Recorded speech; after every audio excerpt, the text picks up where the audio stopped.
listening to LOA Recon with the Good Vibe Coach Jeanette Ma, where we dissect the ins and outs and the art and science of conscious creation, all intended to amp up your manifesting game. Let's have some fun together.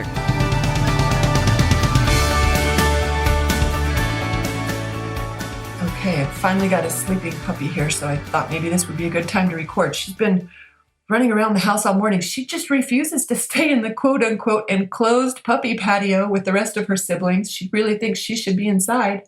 So she is. How do you like that for master manifesting?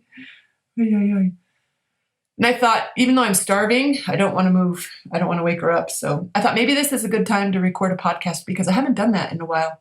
In fact, it was 2 weeks ago today, I took my 11-year-old Chow to the emergency vet, and he did not come home with me, at least not in his physical body. And it kind of took the wind out of my sails for a while, so that's why you haven't heard from me lately.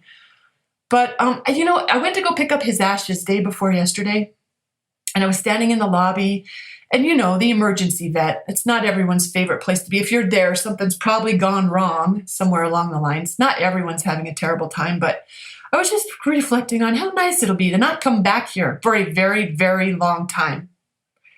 Didn't feel like huge resistance, but obviously enough for law of attraction to answer it because I get home and I don't know if it was that day or the next day, I noticed my mama cat who just had her space surgery a couple days prior. The foster cat who had 5 kittens, they all had their surgeries on Friday and she wasn't looking great. Her symptoms, I was like, I think I better call. So I called the people I'm supposed to call, and they said, get her to an emergency vet, of course. And they sent me to the one that I had just been at the day before saying, I'd love to never come back here. Resistance. It'll get us every time. So, I know this. And we also know, look, contrast it's part of the gig. It's part of the gig, but it did have some pretty strong emotion around it. So I guess universe had to answer me really quickly. But it's not my resistance I wanted to talk about today. Of course, it's someone else's resistance. I got an email from someone who was wondering, she described her situation. She's got a relationship. He was like, dream come true manifestation of a guy once upon a time. And he's maybe not so ideal for her as a match anymore. He's not wanting to commit. She's wondering, how did I create this? And how did I? How can I correct it? If I created it, can I uncreate it and get back the great partner that I'd manifested in the beginning? And I was like, well, we create everything. There isn't anything we experience that is an exception. So the answer is always, yes, I created this. But I don't think that's the best question to be asking. I've said this before. Maybe sometimes it does feel good and empowering to be able to connect the dots. But the question I like way better is, what do I want? What would I prefer? What's my ideal guy like, my ideal partner? It seems to me like those answers are going to serve us a lot better than just looking at what is or what we don't want and activating that vibration even more. I like the idea of turning our attention towards what we want. And you know what? I actually did a really, really good job of that when it was high stakes. High stakes, says the girl who just euthanized her freaking dog. That's the highest stakes it is for me. I can't talk about that though. I can talk about when I was building my coaching practice. That felt like super high stakes. And I knew that if I kept thinking about how I'm not getting hired or why no one might not want to work with me, why I might not be their choice, if I keep thinking that, I'm going to keep creating that. So I knew I wasn't a brand new creator. I'd been doing this for a while, long enough to know that universe has to give me whatever I focus on. So if I find a way to focus on what I want, it has to make it so, one way or another. So what I focused on was my ideal clients. I had a list. I had it in written form. I'd gotten it from Attracting Perfect Customers by Stacey Hall and whoever her co-author is. And I had that list printed out and on my board so that whenever I would start, my attention would start slipping on what I didn't want. This was happening even after I had clients. If I was having an experience with them that I didn't love, I would use that as a trigger to turn my attention back to what I did want. And I would just run myself through the list of the perfect qualities and characteristics, what made them tick, what they expected from me. That's how their list goes from the book. But it got my attention squarely on what I wanted instead of what was or what I was worried about.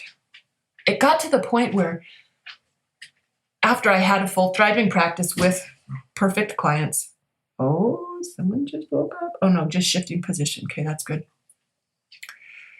Even when I wasn't using the list to manifest clients anymore and it wasn't on my board, even when I would experience a don't want with the client, like, oh, maybe we had trouble connecting, something with technology or time zone errors or who knows what, if it was a don't want, even when I didn't have the list on my board anymore, I would turn my head and I would recite mentally the qualities of my perfect client. That's how good I was at harnessing my attention on what I preferred rather than what I didn't want. Tony Robbins tells this story. I've mentioned this before about when he went to race car driving school and the instructor this was the day they were learning how to control a skid. And the instructor's advice was, when the car goes into a skid, whatever you do, don't look at the wall because that's everyone's natural reaction, but the car will go wherever you are looking. So you have to look at the track, not the wall. And Tony laughed him off because he said, that's funny. I actually teach people this for a living. I got it. Trust me, I got it. And then they get out on the track and the instructor initiated the skid. And Tony said he was like a deer in the headlights staring straight at the wall, that his instructor had to reach over and physically turn his head to look at the track in order to avoid crashing into the wall. That's what I was doing with my list.